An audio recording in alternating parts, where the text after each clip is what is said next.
Hello, welcome to Sense School of Life Sciences. Today we shall talk about photorespiration or C2 cycle. In the last class, we studied several aspects about C3 cycle. C3 plants will കാണുന്ന ഒരു harmful process ആണ് photorespiration. എന്തുകൊണ്ടാണ് photorespiration plants desirable അല്ല എന്നുള്ളത് നമ്മൾ പഠിക്കുമ്പോൾ മനസ്സിലാവും. We know that the enzyme orbulose biphosphate carboxylase oxygenase, Rubisco, catalyzes the carboxylation reaction where carbon dioxide combines with the ribulose biphosphate for the Calvin cycle to initiate. That's what we studied in the class. But Rubisco also has the ability to catalyze the combination of oxygen with the ribulose biphosphate by the process called oxygenation. നമുക്കറിയാം Rubisco enzyme carboxylase activity, oxygenase activity ഉണ്ടെന്ന് പേര് കൊണ്ട് തന്നെ അത് വ്യക്തമാണ്. Respiration that is initiated in chloroplast and occurs in light only is called photorespiration. Respiration എവിടെ initiated chloroplastലാണ് and ലൈറ്റിന്റെ പ്രസൻസിലാണ്. അതുകൊണ്ടാണ് ഇതിന് photorespiration എന്ന് പറയുന്നത്. Photorespiration is an oxidative carbon cycle. അപ്പോൾ നമ്മുടെ കാൽവിൻ സൈക്കിളിന് എന്താ പറയുക, റിഡക്റ്റീവ് കാർബൺ സൈക്കിൾ ആണ്, അത് ഓർത്തിരിക്കുക. അപ്പോൾ photorespiration is an oxidative carbon cycle in which the enzyme Rubisco oxygenates ribulose biphosphate, wasting some of the energy produced by the photosynthesis. ഇപ്പോൾ മിക്കവാറും ചില ക്വസ്റ്റ്യൻസ് മുമ്പ് ചോദിച്ചിട്ടുണ്ട്. ഈ ഫോട്ടോറെസ്പിറേഷൻ കാൽവിൻ സൈക്കിൾ പരസ്പരം ബന്ധിച്ച് ചോദിക്കുമ്പോൾ ചിലപ്പോൾ ഓക്സിഡേറ്റീവ് കാർബൺ സൈക്കിൾ ഇന്നത് റിഡക്റ്റീവ് കാർബൺ സൈക്കിൾ ഇന്നത് എന്ന് ചോദിക്കുമ്പോൾ അത് വ്യക്തമായിട്ട് മനസ്സിലാക്കിയിരിക്കും. ഓക്സിഡേറ്റീവ് കാർബൺ സൈക്കിൾ എന്ന് ഉദ്ദേശിക്കുന്ന ഫോട്ടോറെസ്പിറേഷൻ ആണെന്നും റിഡക്റ്റീവ് കാർബൺ സൈക്കിൾ എന്ന് പറയുന്ന കാൽവിൻ സൈക്കിളിനാണെന്നും. കാര്യം കാൽവിൻ സൈക്കിളിന്റെ ബയോകെമിക്കലി ഉള്ള ഒരു ഡെഫിനേഷൻ ഞാൻ പറഞ്ഞു കഴിഞ്ഞ ക്ലാസ്സിൽ തന്നെ. എന്താണ്? It's A biochemical process in which water is oxidised and carbon dioxide is reduced എന്നല്ലേ. Then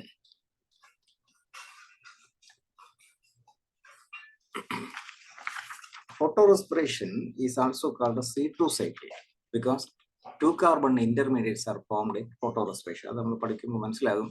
പല ഇന്റർമീഡിയറ്റ് കോമ്പൗണ്ട്സും 2 കാർബൺ കോമ്പൗണ്ട് ആണ്. അതുകൊണ്ട് C2 സൈക്കിൾ എന്ന് പറയും.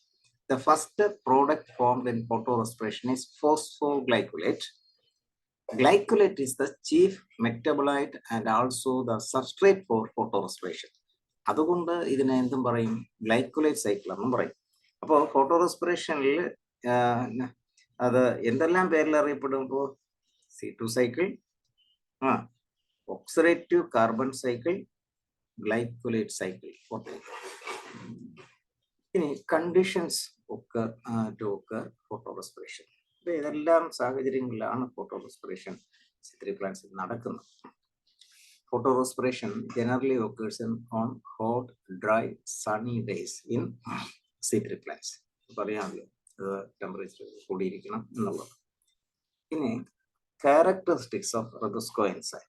ഫോട്ടോറെസ്പിറേഷൻ നടക്കാനുള്ള മറ്റൊരു കണ്ടീഷനാണ് Rubisco enzyme ക്യാരക്ടർ, സ്വഭാവ മാറ്റം. എപ്പോഴാണ് Rubiscoയുടെ സ്വഭാവം മാറുന്നത് നമുക്ക് അറിയാം. കാൽവിൻ സൈക്കിൾ നടക്കുമ്പോൾ അവിടെ കാർബൺ ഡയോക്സൈഡ് കൂടിയിരിക്കുകയും ടെമ്പറേച്ചർ കൂടിയിരിക്കാൻ പാടില്ല. തന്നെയല്ല, ഫോട്ടോറെസ്പിറേഷൻ നടക്കണമെങ്കിൽ ടെമ്പറേച്ചറും കൂടിയിരിക്കണം, കാർബൺ ഡയോക്സൈഡിനെക്കാളും എന്ത് വേണം, ഓക്സിജൻ കൂടിയിരിക്കണം. അപ്പൊ ഇങ്ങനെയുള്ള കണ്ടീഷനിൽ Rubiscoയുടെ character മാറ്റം വരും. Under high temperature and high concentration of oxygen in chloroplast, Rubisco acts as oxygenase enzyme and catalyzes the combination of oxygen with ribulose biphosphate. So Rubisco enzyme has no specificity. It's very important. കാരണം സാധാരണ active site of enzyme specific to one substrate അല്ലേ. ഇനി photorespiration is a harmful process നമ്മൾ പറയുന്നത്. അതിന് കാരണം എന്തായിട്ടാണ്? ഒന്ന്, in Calvin cycle oxygen is fixed അല്ലേ. In photorespiration it is unfixed. because carbon dioxide is released. നമ്മളിപ്പോൾ പ്രോസസ് പഠിക്കുമ്പോൾ ഉടനെ മനസ്സിലാവും. That thus it reduces plant productivity. അത് ഒന്ന്. Synthesis of sugar does not take place. Calvin സൈക്കിളിലാണെങ്കിലും sugar synthesis നടക്കുന്നുണ്ട്. ഇവിടെ നടക്കുന്നില്ല. There is no synthesis of ATP. Rather it results in the utilization of ATP. ATP synthesis photorespiration നടക്കുന്നില്ല. പിന്നെ എന്താണ് ഉള്ളതും കൂടെ നഷ്ടപ്പെടുകയാണ് ചെയ്യുന്നത്. The utilization of ATP. Okay. ഇനി നമുക്ക് ആ പ്രോസസ് ഓഫ് ഫോട്ടോറെസ്പിറേഷൻ നമുക്ക് C3 plants respond to higher carbon dioxide concentration അല്ലേ? അതായത് current availability of carbon dioxide level limiting ആണ് C3 പ്ലാന്റ്സിന്. പക്ഷേ C3 പ്ലാന്റിന് ടെമ്പറേച്ചറോ ഇതെല്ലാം കഴിഞ്ഞ ക്ലാസ് പറഞ്ഞാണ്. നമുക്കറിയാം C3 plants have much lower temperature optimum അല്ലേ? അപ്പോൾ എന്നാൽ കാർബൺ ഡയോക്സൈഡിന്റെ കാര്യം ഓപ്പോസിറ്റ് ആണ്. അപ്പോൾ കഴിഞ്ഞ ക്ലാസ്സിൽ പറഞ്ഞ എല്ലാം അത് ഓർമ്മിച്ചിരിക്കണം. Under high temperature, high oxygen concentration and low carbon dioxide concentration, in the presence of light, rubisco catalyzes photorespiration. അപ്പോൾ ആ സൈക്കിൾ നമുക്ക് നോക്കാം. ഇവിടെ ribulose biphosphate combines with the oxygen to form a 3-carbon compound called PGA. പിന്നെ എന്താ phosphoglycolate 2-carbon compound. Okay, അപ്പൊ ഇത് ribulose biphosphate 5-carbon compound ആയിരുന്നല്ലോ. അപ്പൊ ഇവിടെ 2-carbon compound 3-carbon compound കിട്ടി. അതിലൊന്നൊരു ഫോസ്ഫേറ്റ് പൈറോഫോസ്ഫേറ്റ് ഇതാ പോകുന്നുണ്ട്. എന്നെന്താ ഗ്ലൈക്കോലേറ്റ് കിട്ടി. അപ്പൊ ഇത് നടന്നത് എവിടെയാണ്? ക്ലോറോപ്ലാസ്റ്റിനാണ്. ഓർത്തിരിക്കുക, ഇവിടെ photorespiration to take place 3 cell organelles ഉണ്ട്. എന്തൊക്കെയാണ്? Chloroplast, peroxisome, mitochondria. ഓർക്കാൻ എളുപ്പമുണ്ട്. CPM എന്നങ്ങ് ഓർത്തിരിക്കാതെ എടുത്താൽ മതി. നോട്ട്സിൽ അങ്ങോട്ട് എഴുതി കൊണ്ടാൽ മതി കേട്ടോ. CPM പെട്ടെന്ന് ആ ഓർഡർ ആയിട്ട് നമുക്ക് ഓർക്കാൻ സാധിക്കും. അപ്പൊ ക്ലോറോപ്ലാസ്റ്റിൽ നടന്നതാണ് അവിടെ. മനസ്സിലായല്ലോ? ദെൻ അടുത്ത് glycolate decreases in the peroxisome. Peroxisome നടക്കുന്ന നമുക്ക് നോക്കാം. അപ്പോൾ phosphoglycolate is quickly dephosphorylated to glycolate, അല്ലെങ്കിൽ എന്താ ഗ്ലൈക്കോളിക് ആസിഡ്. അതിനുശേഷം അതിന് എന്താണ്? Glycolate is diffused peroxisome from the chloroplast. In peroxisome the glycolate reacts with the oxygen to form എന്താണ്? ഗ്ലയോക്സിലേറ്റ്. ഗ്ലൈക്കോലേറ്റും ഗ്ലയോക്സിലേറ്റും മറന്നു പോരുന്നത്. ഇത് പെറോക്സിസം അല്ലാണല്ലോ. അപ്പൊ ഇതാ ഹൈഡ്രജൻ പെറോക്സൈഡും ഉണ്ടായി. ഇവിടെ വളരെ പ്രധാനപ്പെട്ട ഒരു കാര്യമുണ്ട്. അതായത് ഇൻഹിബിറ്റേഴ്സ് പൊതുവെ ഇമ്പോർട്ടൻ്റ് എന്ന് ഞാൻ പറഞ്ഞു. അവിടെ പിന്നെ DCMU ഫോട്ടോസിന്തസിന്റെ ഇൻഹിബിറ്ററാണ്. അതുപോലെ ഇതാ ഇവിടെ എന്താണ്? ഹൈഡ്രോക്സി സൾഫോണേറ്റ് എന്ന് പറയുന്ന ഒരു ഇൻഹിബിറ്റർ ഉണ്ട്. അത് ഇൻഹിബിറ്റ് ചെയ്യുന്നത് ഈ സ്റ്റെപ്പിലാണ്.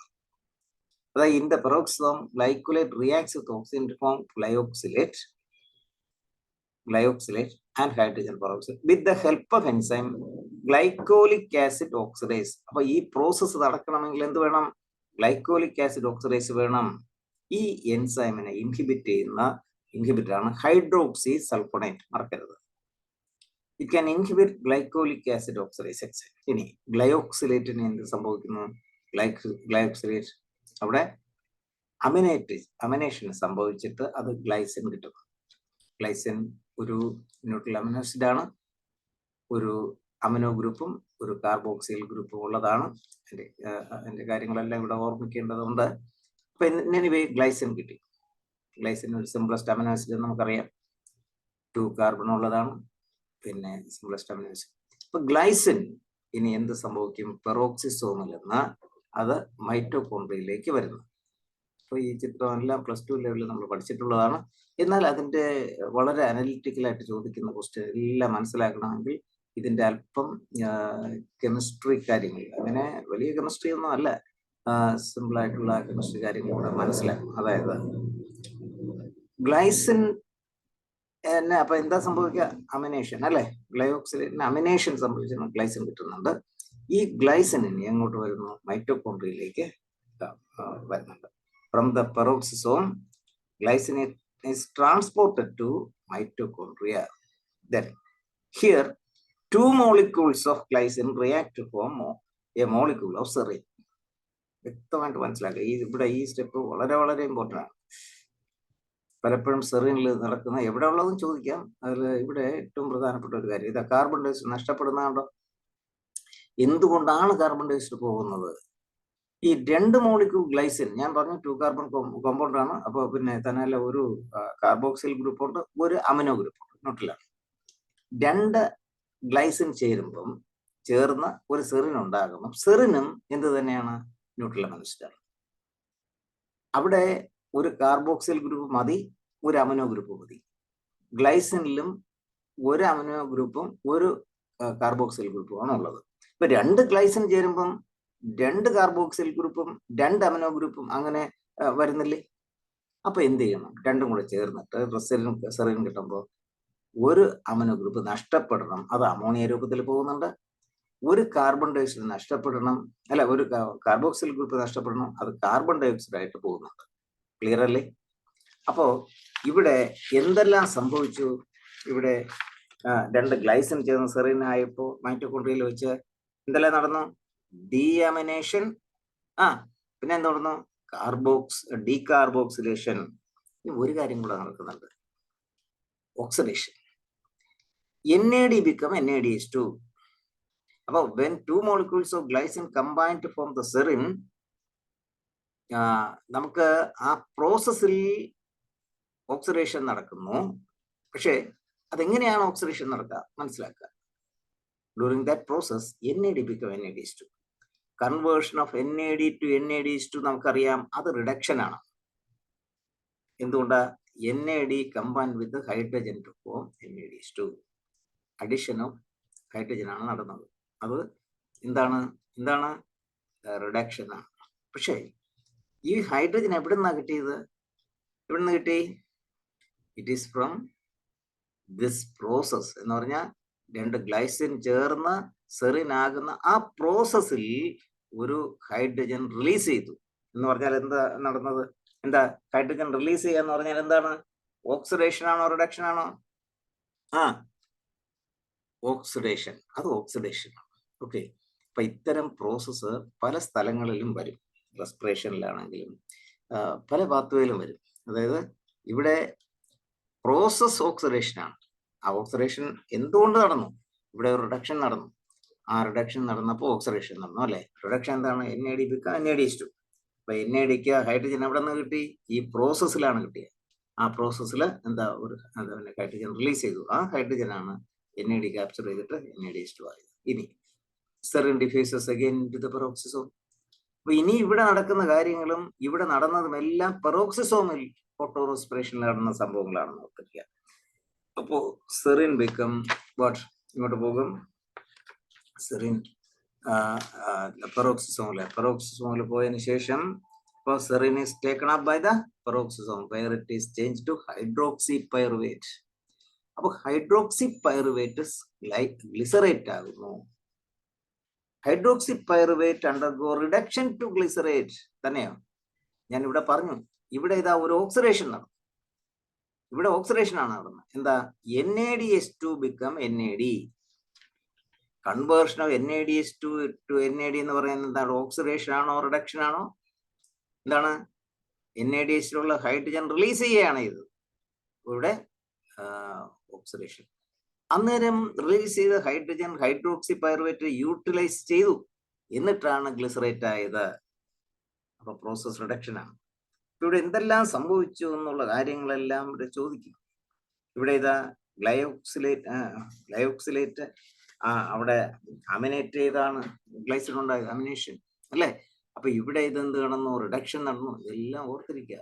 അപ്പോ ഡ്യൂറിങ് ഫോട്ടോറെസ്പിറേഷൻ പെറോക്സിസമിൽ എന്തെല്ലാം പ്രോസസ്സ് നടക്കുന്നുണ്ട്, എന്തെല്ലാം കൺവേർഷൻ, ഏതെല്ലാം ഇന്റർമീഡിയറ്റ്സ് ഉണ്ടാകുന്നു എല്ലാം അവിടെ. അതുപോലെ ഈ ഗ്ലൈക്കോലേറ്റും ഗ്ലയോക്സിലേറ്റും അങ്ങോട്ടൊന്ന് മാറിപ്പോരുത്, പലർക്കും തെറ്റുന്നതാണ്. എല്ലാം മനസ്സിലാക്കുക. ദെൻ അഗെയിൻ ഗ്ലിസറേറ്റിന് എന്ത് ചെയ്യുന്നു? ക്ലോറോപ്ലാസ്റ്റിലേക്ക് പോകുന്നുണ്ട്. Understand? So hydroxypyruvate undergo reduction to glycerate, otherwise glyceric acid. Glycerate leaves the peroxisome and enters the chloroplast where it is phosphorylated to form PGA. Understand? So, മനസ്സിലാക്കേണ്ടത്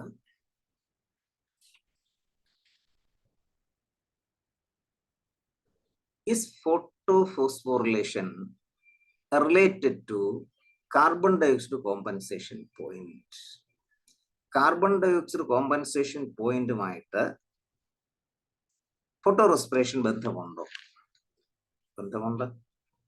Photorespiration is closely related to carbon dioxide compensation point and usually occurs only in those plants which have comparatively high carbon dioxide compensation points, such as tomato, wheat, oats, C3 plants. C3 plants ഉദാഹരണം നമ്മൾ ഓർക്കണമെന്നില്ല അല്ലേ, പക്ഷേ C4 പ്ലാന്റ്സിന്റെ ഉദാഹരണം ഓർത്തിരിക്കുക, കാരണം അത് limited പ്ലാന്റ്സിലേ ഉള്ളൂ. അതിൽ നിന്ന് ചോദിക്കും ഏതെല്ലാം ക്വസ്റ്റ്യൻസ്, പിന്നെ ഏതെല്ലാം പ്ലാന്റ്സ് ആണ് C4 നമ്മൾ അറിഞ്ഞിരിക്കണം. അപ്പൊ ഇവിടെ വെറുതെ ഒരു 3-4 ഉദാഹരണം തന്നു എന്നുള്ളതേ ഉള്ളൂ. അപ്പോ നമ്മൾ കാർബൺ ഡയോക്സൈഡ് കോമ്പൻസേഷൻ പോയിന്റ് ഏതിനാണ് കൂടുതലുള്ളതെന്ന് ഞാൻ പറഞ്ഞു. അപ്പോൾ high carbon dioxide concentration, high carbon dioxide compensation point ഉള്ള ടൊമാറ്റോ ഇതിലൊക്കെയാണ് കാണുന്നത്. It is insignificant or rather absent in plants which have very low carbon dioxide compensation points such as maize, sugarcane. ഇതെല്ലാം C4 plant ആണല്ലോ, അതിൽ ഇല്ല.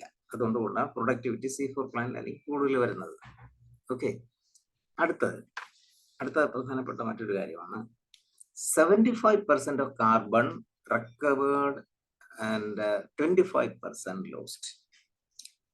ഇവിടെ recovered 75% recover ചെയ്യുന്നല്ലോ എന്നുള്ള രീതിയിൽ അത് നല്ലൊരു പ്രോസസ് എന്നുള്ളതല്ല. 25% ലോസ്റ്റ് ചെയ്യുന്നു.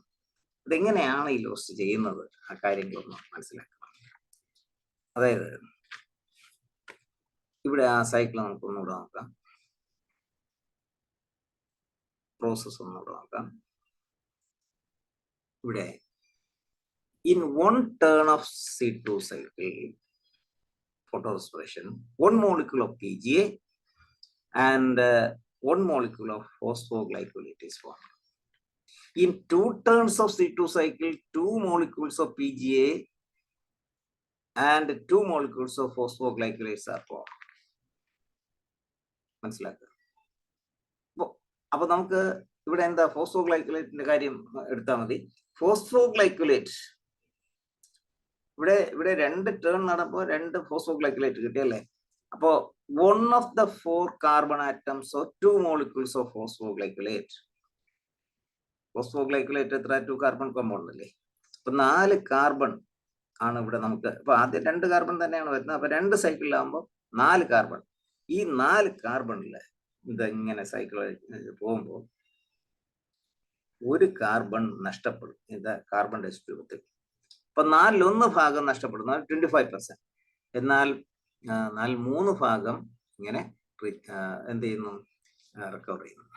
അപ്പോ ഇൻ എനിവേ ഇവിടെ 25% ആണെങ്കിൽ ലോസ് ആകുന്നുണ്ട് അല്ലെ. കാർബൺ ഡയോക്സൈഡ് ഫിക്സ് ചെയ്ത് വെച്ചിരിക്കുന്ന അത് നഷ്ടപ്പെടുകയാണ്. അതാണ് ഇവിടെ നമ്മൾ പറഞ്ഞത്. Okay, then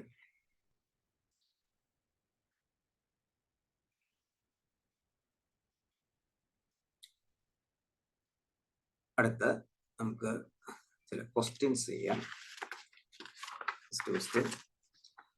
Ribulose biphosphate carboxylase oxygenase catalyzes both carboxylation and oxygenation of ribulose 1,5-biphosphate. The later reaction initiates a physiological process known as photorespiration. This is a fact. The question: the following are certain statements on photorespiration. This statement കാര്യം ഇവിടെ which of the following combinations above statement correct എന്നാണ് ചോദിച്ചിരിക്കുക. അപ്പോൾ ഓരോന്നും വായിക്കുമ്പോൾ മനസ്സിലാക്കാം. The active site on riboscope for carboxylation and oxygenation are different. Is it correct? Active sites on riboscope for carboxylation and oxygenation are different. ആണോ? It's not correct, isn't it? Okay. There's no specificity. B, one of the steps in photorespiration is conversion of glycine to serine. Correct. Then photorespiration is mainly seen in C3 plants because carbon-based compensation point of C3 plants are nearly zero. Is it correct? It's wrong. Why? First part is correct. Photorespiration is mainly seen in C3 plants. Then second part, because carbon-based compensation point of C3 plants are nearly zero. Is it zero?